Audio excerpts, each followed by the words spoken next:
So thank you all again to take the time to join us this evening for Physician Business Services Handling Harassment Accusations Without Losing Your Cool, hosted in partnership with Sharon Knapp from Knapp Resolutions. I'm speaking from you tonight in Richmond, and I would like to acknowledge the land on which I reside on is the unceded territory of the Coast Salish peoples, including the territories of the Musqueam, Squamish, and Tsleil-Waututh Nation. I know we're all from various locations around BC, so thank you all for taking time to be here in the land which you are presented on. As usual, just a few housekeeping points. This is on Zoom webinar format. Everyone's muted on entry. This will be recorded and posted on our virtual events page, along with the slide deck, so you can refer it back to the presentation at any time, or recommend it to your colleagues or your staff if you find this helpful. And thank you for submitting all the pre-questions. Sharon has tailored her presentation to answer as best we can, and we have left a few in the Q&A period as well. Please use the Q&A function on the Zoom toolbar if you have questions for Sherilyn. There will be a poll later on in the presentation. I'll give everyone a minute or so to complete that, and Sherilyn will discuss the results afterwards. And as usual, there will be a quick survey that will pop up as you exit the webinar. It will also be emailed to your registered email if you don't have time to complete it after the session. So on today's webinar, Sherilyn will focus on what to do and the considerations when you yourself are the target of a harassment complaint. So how do we respond in these situations? What are your available options and next steps? So no judgment as it happens to the best of us. Things can get heated and these could be real accusations or unfair accusations, but it is important to understand what we can do next. If you're interested in other bullying harassment foundations information, be sure to check out Sherilyn's previous recorded webinar on our virtual events page. And you ever need her services, you can access her contacts via your ClubMD Vango benefits through Doctors of BC, or simply chat with one of our regional business advisors if you're unsure what resources are available. So there's a lot of content to cover, so I'll pass it on to Sherilyn now. On to you, Sherilyn.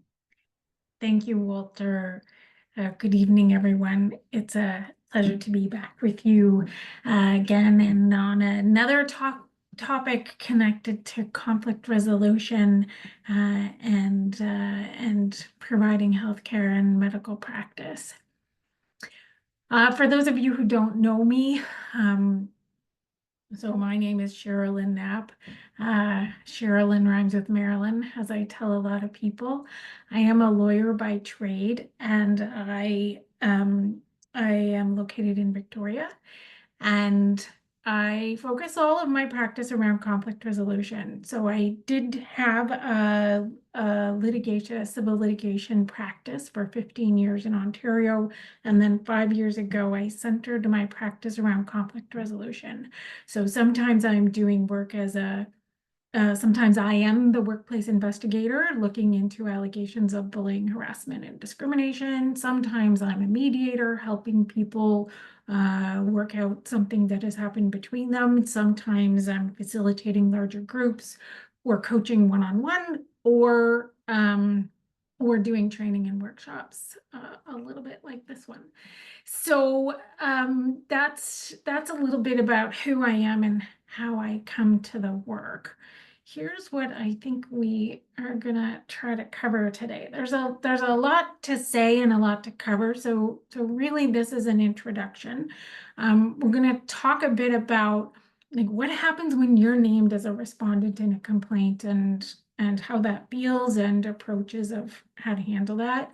We're going to take a moment to look at policies and definitions to make sure we're all on the same page about what we're even talking about.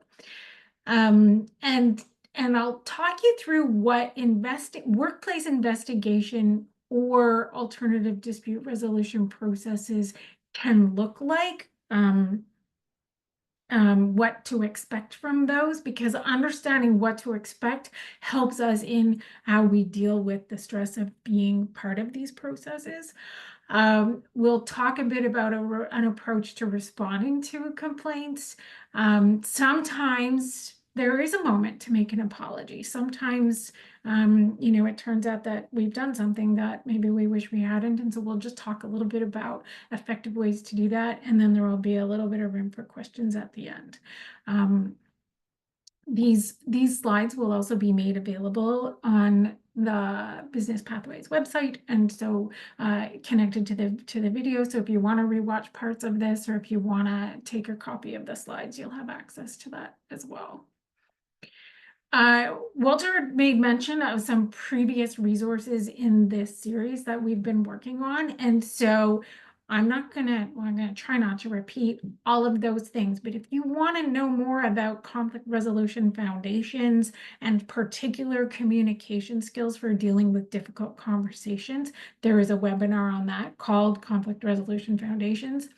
There is also a webinar on strategies for managing bullying and harassment in your practice, which is dealing specifically around when you are the employer, and how to be navigating potential complaints that come forward to you that way. There is an article about managing emotions during conflict, and that's sort of all about emotional regulation. And it's not a very long article, but a good little resource there. And then what we did is took the conflict resolution foundations and created 3 short videos with which apply the concepts in a sort of real life situation. And so there are 3 different ones, one dealing with a physician group, one dealing with clinic staff, and one dealing with hospital dynamics. And so if you want to look at how I apply the concepts when thinking about real scenarios, those resources are there too. Now, I'd like to know a little bit about you. So we've got a poll with 3 different questions. And the first one, and Walter's going to get that poll going, I think. There we go. Yep. So have you ever been named in a complaint? Just curious. And if so, by who? And the second question has to do with how was that, if you were involved, how that was addressed. And then the third one has to do about how worried you might be about being on the receiving end of a complaint.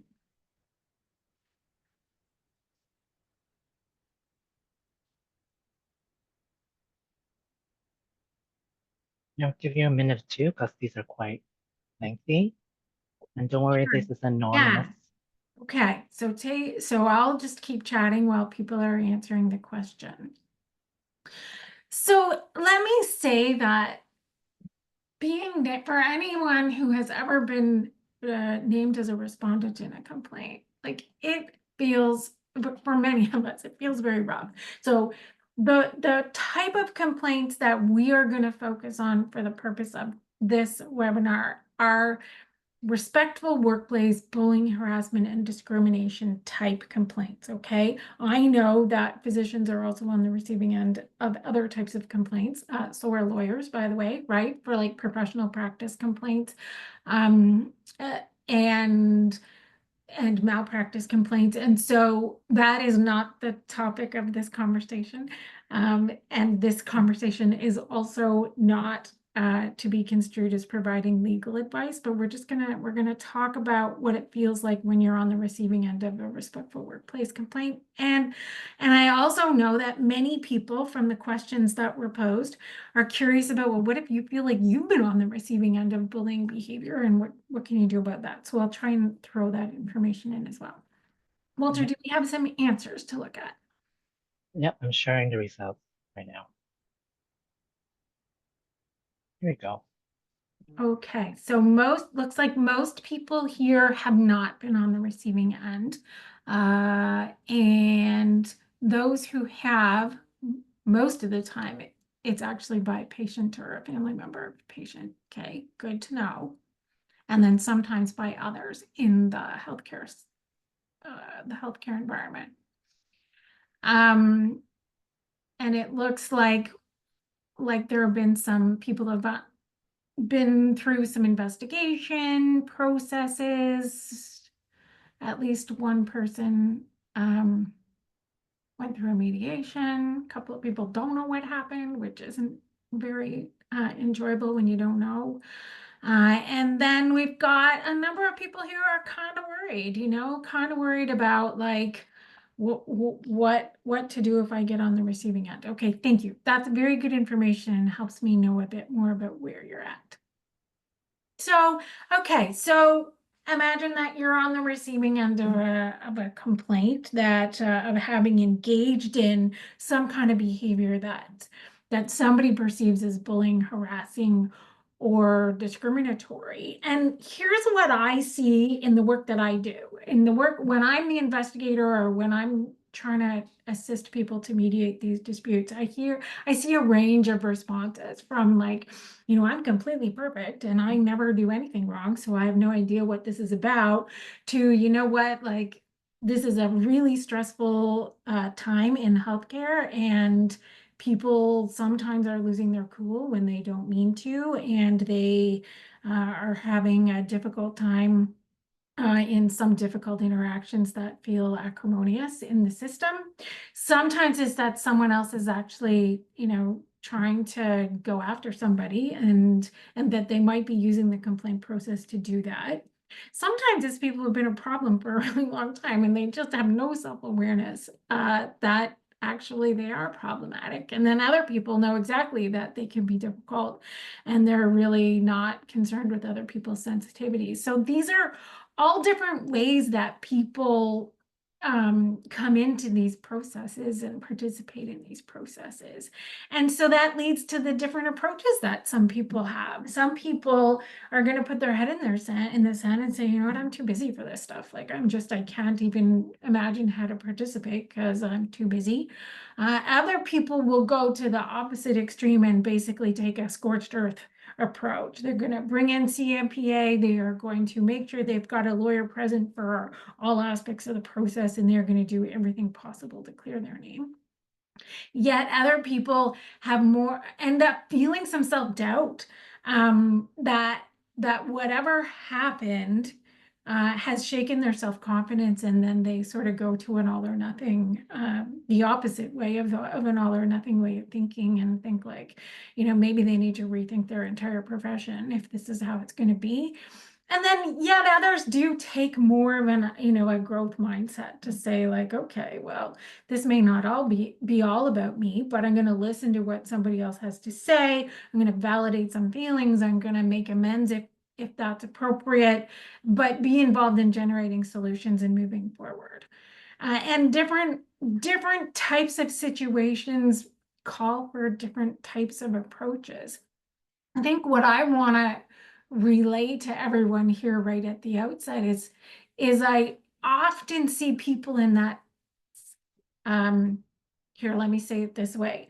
I recognize from the different types of situations that I'm involved in my work that involve physicians and other workers in the healthcare system, that it is a really stressful, difficult time. And folks are emotionally heightened, and the interactions feel very high stakes. And then sometimes, relationships are being impacted, relationships are deteriorating between colleagues. And some people are perceiving that behavior as bullying and harassment. And yet the person who is the doer of conduct like that is feeling a different level of distress, and then may end up being even further impacted by the fact of a process. And so what I want to say is, these processes done well, these processes are supposed to be about looking into what happened. They're not supposed to be punitive processes. It's about understanding what happened and then figuring out what needs to happen to move forward. So with that in mind, I will also say that investigation, from where I sit, investigation isn't always necessary. And I'm going to go through my thinking on when do you probably want to make sure there's an investigation, and when is alternative dispute resolution maybe a better option. But before we get there, let's just pause for a moment on what I mean by respectful workplace policies and what these words are defined as. with that said, if you want to go more in detail about this, do review the other webinar that's about addressing bullying and harassment in the workplace. That takes a more detailed view. But for the purpose of this discussion, these respectful workplace policies, which will exist in all of the health authorities that you do work with and various facilities, and they are based on requirements from WorkSafe BC, and they apply to all workers, and that includes physicians. It doesn't matter if you're not an employee. If you are in a contractor relationship, you're still a worker. So understand that as a worker, workers have the right to be free of harassment, bullying, and discrimination in employment, but they also have obligations not to engage in that kind of behavior. Respectful workplace policies do set expectations for respectful interactions from everybody. They tend to have prohibitions in them for bullying, harassment, and discrimination. And they also set out procedures, usually, and by the way, WorkSafe BC requires employers to have investigation processes, and the policies need to set out, when is an investigation likely and how do they happen. Many of these policies talk about formal processes as well as informal processes, and so that I want to flesh that out and explain what is meant by that, because sometimes informal, some people interpret that to mean as like a non-process, and in my world, informal conflict resolution is still quite structured and done in a very intentional way. So the regulation defining bullying and harassment comes under the WorkSafe BC legislation. So that's workplace health and safety legislation. And it is defined as any inappropriate conduct or comment by a person towards a worker that the person knew or reasonably ought to have known would cause humiliation or intimidation. And so that's a mouthful. The key point there is that it's pretty broad. It encompasses a lot of different types of behavior. But the regulation provides some examples. And so it's thinking about things like verbal aggression, insults, derogatory names, vandalizing personal belongings, sabotaging work, spreading malicious rumors, hazing and initiation, threats, aggressive or threatening gestures, and social isolation. Bullying harassment is not expressing differences of opinion, offering feedback that's constructive, offering advice about performance, or even making a legitimate complaint about somebody else. So that's like, what is it that we mean when we say bullying and harassment? That's what we're talking about from a legal perspective. Then I've also thrown the word discrimination in there, and that's come through in some of the questions, that people are being accused of being discriminatory. And what I want to add there is just to remind everybody that these obligations are found in the WorkSafe, the obligation not to discriminate, not to harass somebody in a discriminatory way, comes both from the WorkSafe legislation and also from the Human Rights Code. And so the Human Rights Code sets up prohibitions from discrimination in employment as well as services. And so a patient or a client can say, hey, you're discriminating against me in the provision of this service, and a coworker or another worker in the healthcare system could say, I'm being discriminated against by you on the basis of a protected characteristic. So I'm not going to go deeply into those, other than to make the reminder that those obligations are there, and therefore these prohibitions find their way into respectful workplace policies and procedures also. So a complaint has come forward, and whether you are the maker of that complaint or you are the respondent, the person who is said to have done something wrong, there are usual procedures that will be followed in terms of how to handle that. One of the procedures is more of an adversarial process, and that is an investigation. And I contrast, when I do work with people on conflict resolution, I contrast adversarial process with problem-solving process. An adversarial process tends to be focused on past things that happened, whereas a conflict resolution process tends to be focused on what's the future going to look like. So I think it's helpful when thinking about what if I think I have something to complain about, or if I'm on the receiving end of a complaint, if there was to be an investigation, what would that look like? The purpose of it is to find facts and determine whether a policy was contravened. And the facts are found on a legal test called the balance of probabilities. So these things aren't investigated on a criminal standard. It's done on a civil standard of, is that thing more likely than not to have happened? And then the person who's investigating would then decide whatever it was that happened, does that contravene a policy of the organization? And so understanding the purpose helps, because that helps you then figure out how you're going to approach your participation in the process.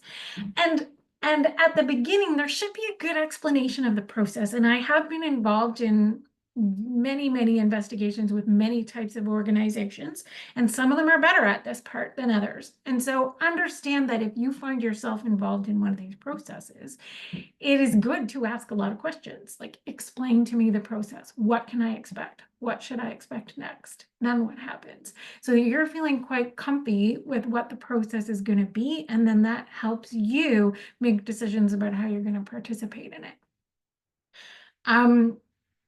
A big aspect of these processes is supposed to be procedural fairness. And that has a number of elements to that. And so from my perspective, as a lawyer, who also does investigations, the things that this includes would be, one, that the investigator have as much impartiality and independence as is possible in that scenario. Meaning that they're not being told what to decide or told what to do by somebody within the organization. Many organizations have internal investigators, and that's fine, as long as they're able to maintain a level of independence and impartiality. In these processes, people are able to have a confidential support person, and got reference a little bit later in the resources that you can actually bring one of the regional advisors from Doctors of BC as a support person for these processes. And I know that CMPA also has advisors that help support people in these processes. The person who's on the receiving end of the allegations should know what those allegations are. They should be clearly articulated, and they should have a full opportunity to know what the allegations are, and so that they can respond to them in a meaningful way. Does that mean they get to know each and every item of what a complainant or a witness said? Perhaps not, but it needs to be a meaningful opportunity to know the allegations and respond to them. There's usually an option to respond in writing, and sometimes that's not said out loud, but if a person wants to put in information in writing, that is usually just fine. There will be interviews, and this is interesting because I've had situations where people who I was interviewing, I mean, my style when I do these is a narrative style. Tell me your perspective on what happened. Tell me what else happened. And in a lot of our training as investigators, we're really trained on open-ended questions, a real narrative style of interviewing. But sometimes when I'm interviewing certain people, especially respondents, and this seems to have happened more when those respondents happen to be physicians, the approach can be, well, you ask me your questions and I'll give you answers, but I'm not going to answer open-ended questions. And that's interesting to me, because from a respondent's perspective, if there's a story to tell, there should be a really strong interest in sharing one's perspective on what happened. That's where really rich information comes, and like these things aren't lawsuits. It's an investigation to figure out what happened and then what has to happen next. A person should have the ability to review a written summary of what they said so that that's not a mystery. A person who's involved in one of these processes should get the chance to propose witnesses, and the investigator might not interview every single witness that's proposed, but there should be some thoughtfulness around, considering who each party is proposing as a witness and making some selections to make sure there's good information. And then the people involved in these processes will put forward whatever documents and records they have that might be relevant. And so that can be all kinds of things. Sometimes it's photos, notes, journal entries, agendas, meeting minutes, lots and lots of email, lots and lots of text messages. Sometimes there's even recordings. And so to think about what else is there out there that helps to explain what it is that I'm saying. And then the investigator does an analysis. After the investigator has received all the information, first of all, the bullying, harassment, and discrimination require a contextual approach. So it isn't like did the green car drive into the intersection at 5:15 p.m. It's not like that. It's like, what is the broader context of these workplaces, of these organizations, of these interpersonal relationships, and then figuring out what happened and determining on a balance of probabilities what's more likely than not to have happened. That gets done on a reasonableness standard, which means a person similarly situated, what would a person similarly situated find to be reasonable in relation to what happened? And so that's a tricky one to wrap your head around, but it's not subjective, which means what did that person think? It's objective, meaning what does a person like them think? There are also assessments of credibility. Investigators are thinking about what they're hearing and the consistencies and inconsistencies and things that, I mean, this is a whole other workshop, but just suffice to say that assessments of credibility are an important part of what happens, because sometimes there aren't witnesses there who saw exactly what happened. And so that's when investigators have to assess credibility to determine what happened. Investigators will write a written report, and sometimes there's the ability to see a preliminary summary of facts ahead of time before the decision is finalized. And that's an opportunity for people in investigation, well, complainants and respondents to be able to make corrections. That's an important, when that's offered, that's an important stage. And then the investigator is writing a report about did what is alleged to have happened happen? And if it did, does it meet the elements of the legal tests for bullying, harassment, or discrimination? Usually investigators are not saying what the outcomes should be. They may make recommendations, though, for restoring relationships or restoring workplaces or preventing bullying and harassment in the future. And then it's over to the organization or the employer to communicate outcomes. So that's a lot of steps. That took a long time to say those things. It's a lot of steps. It's very procedural, and it is based on things that have happened, on reviewing specific allegations of things that have happened. Let's contrast that with the problem-solving process, which different people have had positive and negative experiences of those things also. But the idea, I think, when done well, these are done sometimes instead of an investigation, and sometimes it's done after an investigation to help restore work relationships. The idea is that an ADR process will be confidential, voluntary, and impartial, like done by an impartial person. There should be really good transparency and structure up front about the process, about what it is and who's involved and what happens to the information. And sometimes the goals is is a sharing of impacts or generating understanding between people who aren't understanding each other. Sometimes it's to facilitate apologies where that's appropriate. And then other times it's about restoring quite broken relationships, or even just establishing rules of engagement for how people are going to move forward together. Maybe mistrust is what is prevailing, and there is not going to be any restoration of relationship, but there can be a collaboration to navigate how people are going to interact with each other in the workplace in order to meet their professional obligations and patient obligations.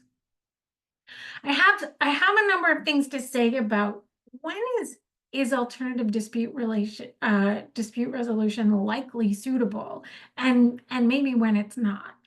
So I've got a long list here of things that people say, which can indicate that probably some dispute resolution is suitable. So even though it feels pretty terrible to be on the receiving end of accusations that you don't think are right, there can be any number of factors where maybe people can't handle a long drawn out process like the one I just described. Maybe people want to keep it pretty discreet, don't want others involved. Maybe people know they're going to have to keep working together. And so having some opportunity to have a structured conversation of how to move forward can just be very helpful. And it is a way to address concerns that doesn't require defending and justifying it. It can just be about the moving forward. Dispute resolution can still be quite suitable, even when people are feeling extremely harmed, and don't want to work with each other anymore, feel trust has been broken, feel that things are quite distressing. It can still be possible to do a good dispute resolution process as long as these things are structured well, as long as there is good engagement with participants ahead of time to design a process that is going to meet their needs for feeling supported, for feeling that they can engage in that process in a psychologically safe way. Conversely, there's going to be times when investigation is probably preferable. And I share this with you because I'm thinking about when the option is being put to you, if you're in one of these processes, whether you're a complainant or a respondent, about do you want to engage in a dispute resolution process? And what's interesting to me is how many people say, well, I want the other person disciplined, so no, don't want dispute resolution. But I think it's important to have a reality check that even after these full investigation processes, like sometimes there's no discipline. Sometimes everything has been investigated, there have been findings, but everything continues exactly the way it was before. And so I think it's important to distinguish between how bad it can feel to be involved in a situation with a coworker or somebody else in the healthcare environment where relationships have broken down. Distinguish between how terrible that feels and whether findings of fact are necessary in order to move forward. So, but probably there are some times when that might be preferable. Like if allegations are quite serious, that if founded could lead to discipline or termination, then probably the employer is going to want to do an investigation. Or if there are situations where probably some progressive discipline is advisable, then usually human resources and employers are interested, as well as when they want to protect their reputations in the public or expose themselves to liability. So those are times when you're going to see organizations really interested in making sure there's investigations and not so much offering dispute resolution. They're also going to be assessing when dispute resolution is pretty unsuitable. And so if there are serious allegations of abusive conduct, or maybe there have been previous attempts at dispute resolution that have been unsuccessful, or there's indications or evidence that one of the people might actually abuse that process. Or finally, if there's a real power imbalance between people, usually that that would be a hierarchical power imbalance, but there may be other types of power imbalance that can't be rectified in a dispute resolution process with procedural protections. So all of that, if you're ever offered dispute resolution, before you say no, stop and ask some questions about, well, what's the structure? What's the structure? Who's going to do it? How impartial are they? Where does the information go? Who's going to hear about this? There are a lot of questions you can ask in order to find out whether it's likely to be a good process, a worthwhile process, something worth your time and energy, or something that you think is not a good idea for where you're at that time.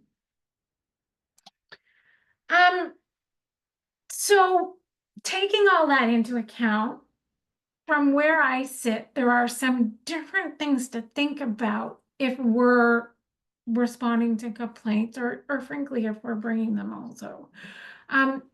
So the first thing I want to say is about the importance of being authentic to who we are. And I don't necessarily mean your original knee-jerk reaction to a very difficult situation. Part of authenticity is gaining access to our calm selves. When we are reactive or we're feeling under threat and go into fight, flight, or freeze, we can be driving processes or making decisions in a way that we wouldn't if we got access to our calm self and could do things a little more methodically. So authentic ties into methodical.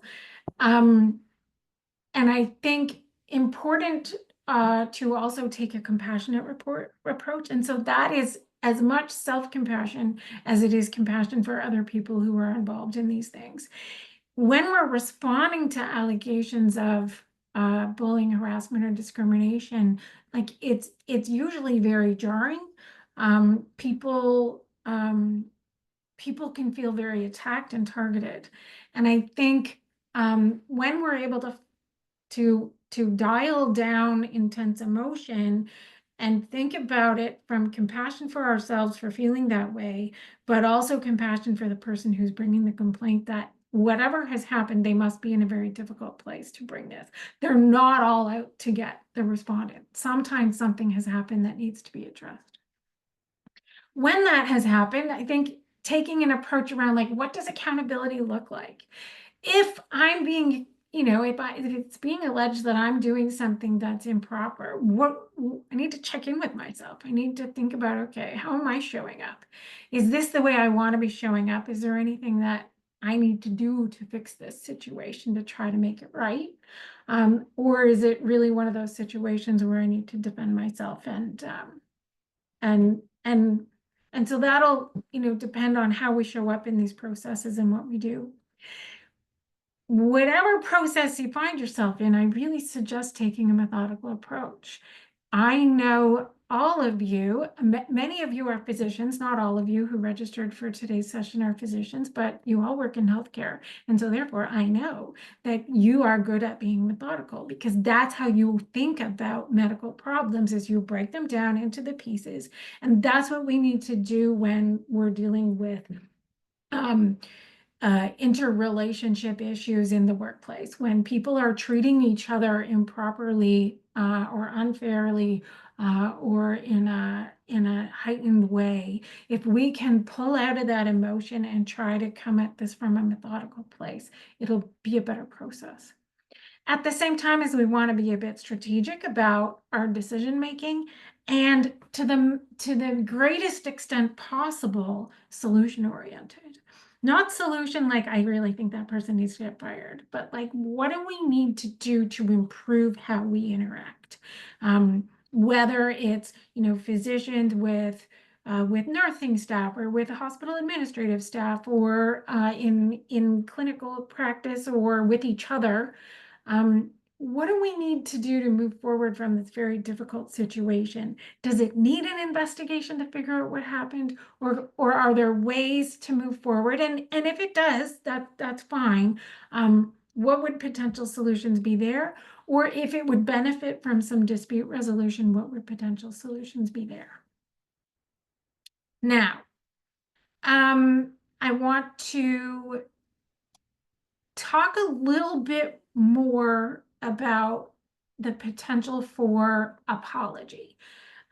This is not to say that I assume that everybody, if they're accused, alleged to have done something, that they need to apologize, because you shouldn't apologize for stuff you didn't do.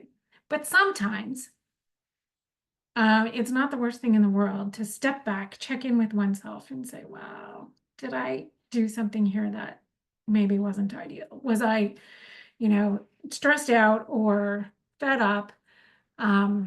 Or maybe I'm still on my journey to develop my own self-awareness. Did I do stuff that I wish I hadn't done? And what would I have to do to make that right? And so there are some steps that can make for an effective apology. And so that isn't the same as saying, I'm sorry you felt that way. I'm sorry you're so sensitive that you can't put up with the way that I talk to you. Not like that.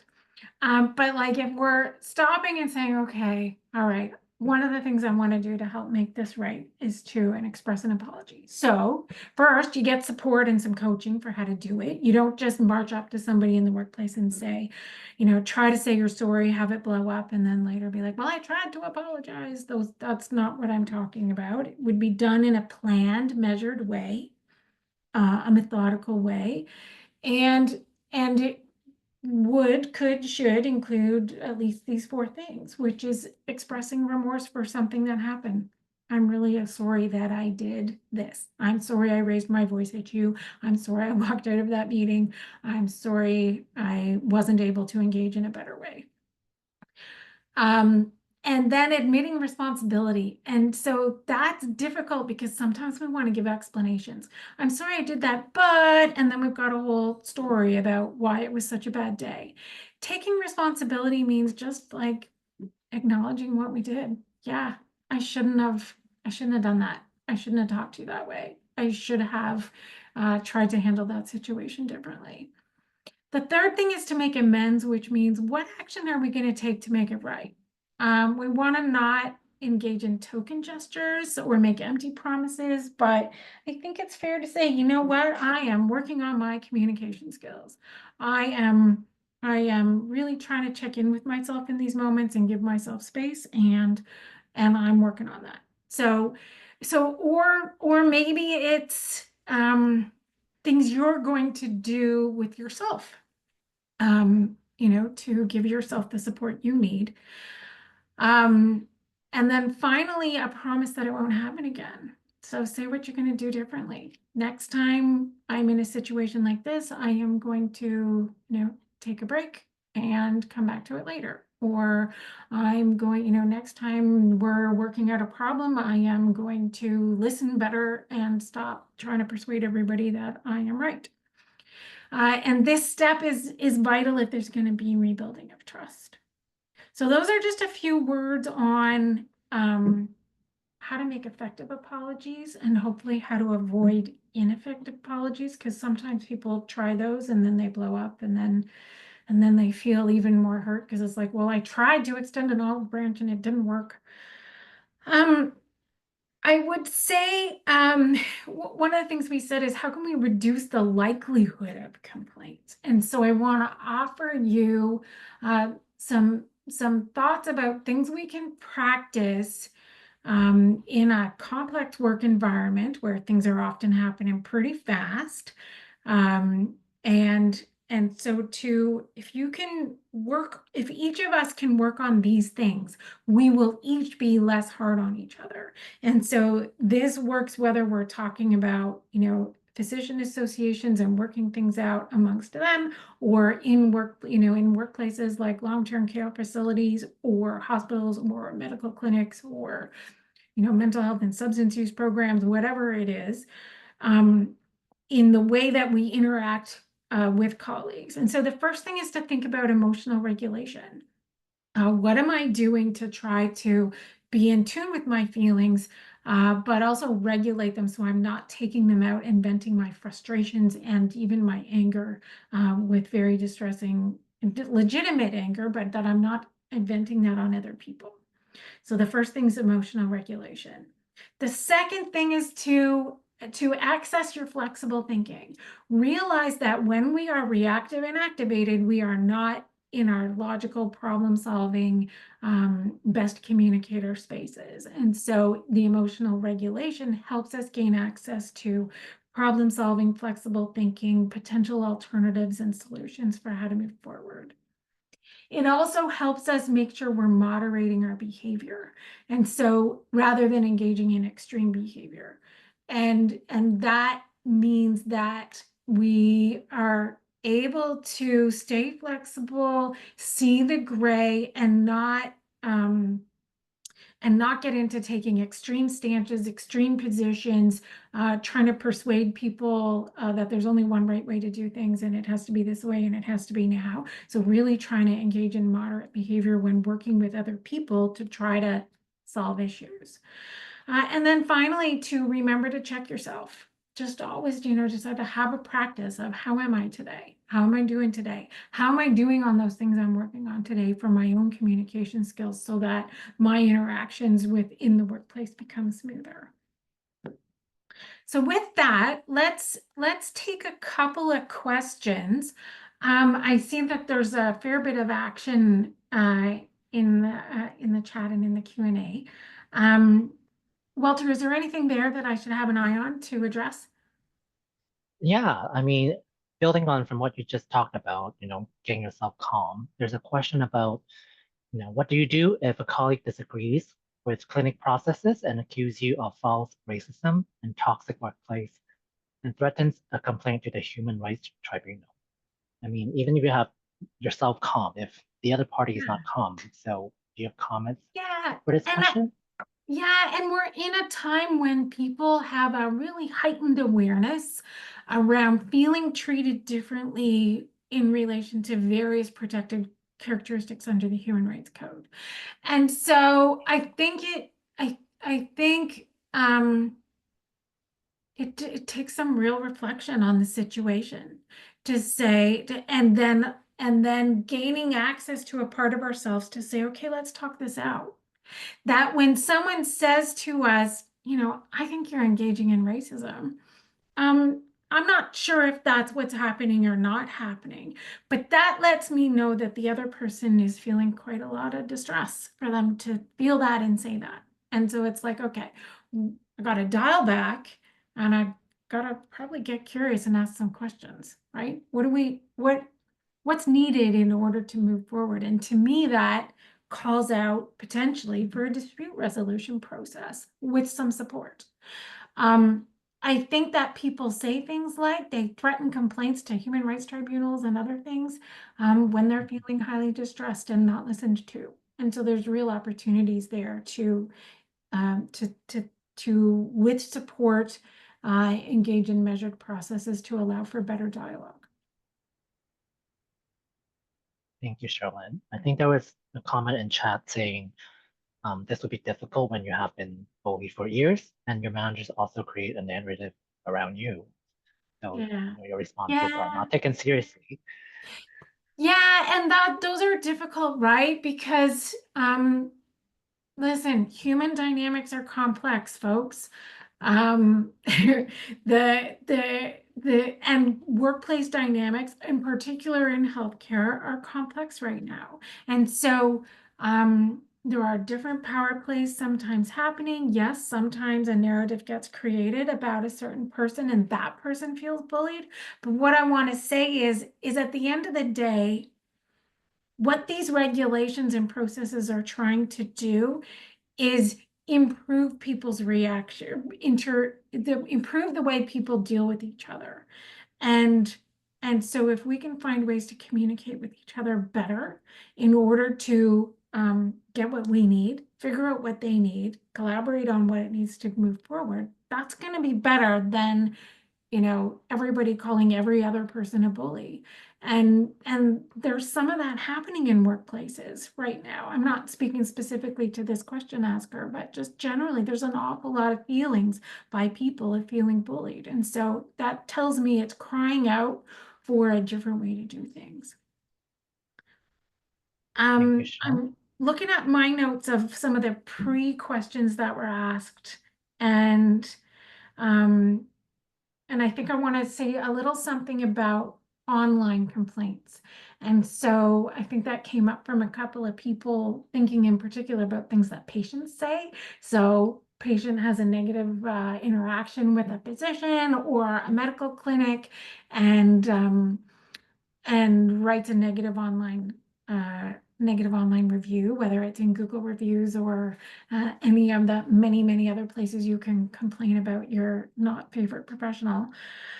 And I would just say again to be quite measured in how we choose to respond to those things. I have seen some responses that seem to me to be quite reactive, and there's really an opportunity to demonstrate active listening if one chooses to respond to those types of negative reviews, and to say, not to get defensive, not to say, well, actually, you were late for your appointment and you had this and you did that, not to do that, but just to say, thank you. It sounds like you're dealing with a difficult situation and we appreciate you bringing this to our attention.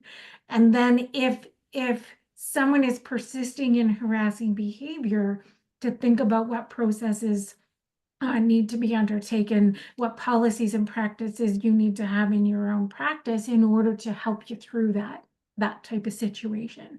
And listen, you are medical professionals. You are not human resources specialists. There are other people who can help you with these things.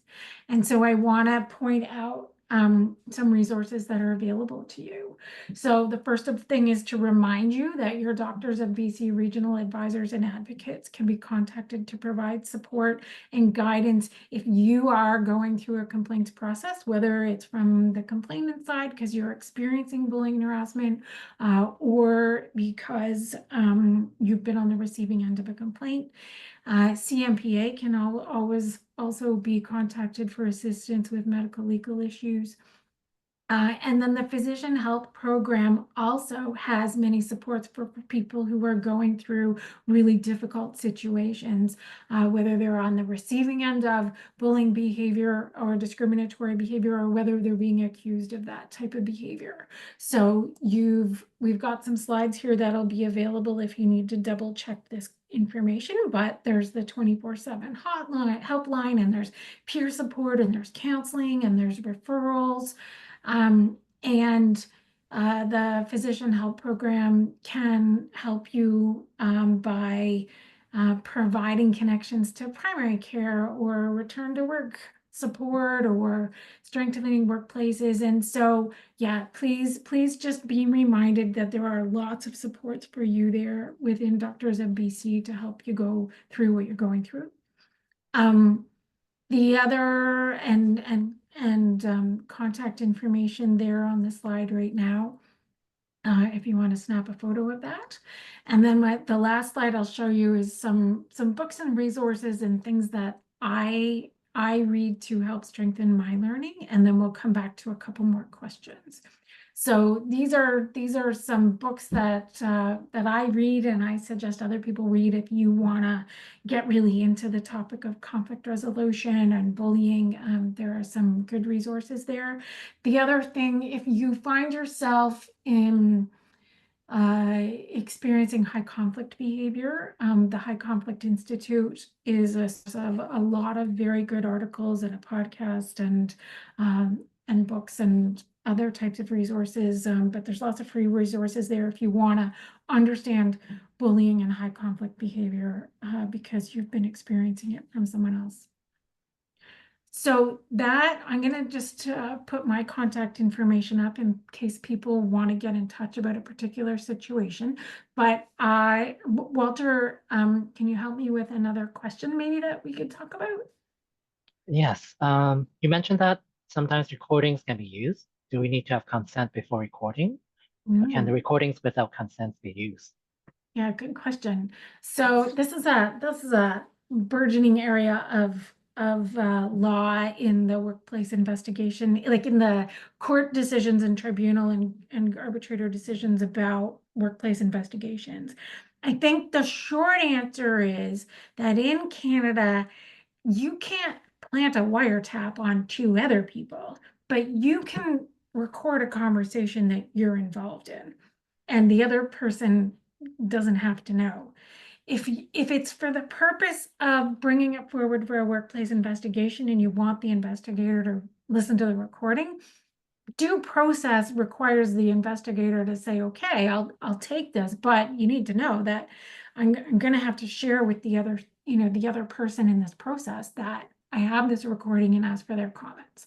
And so, so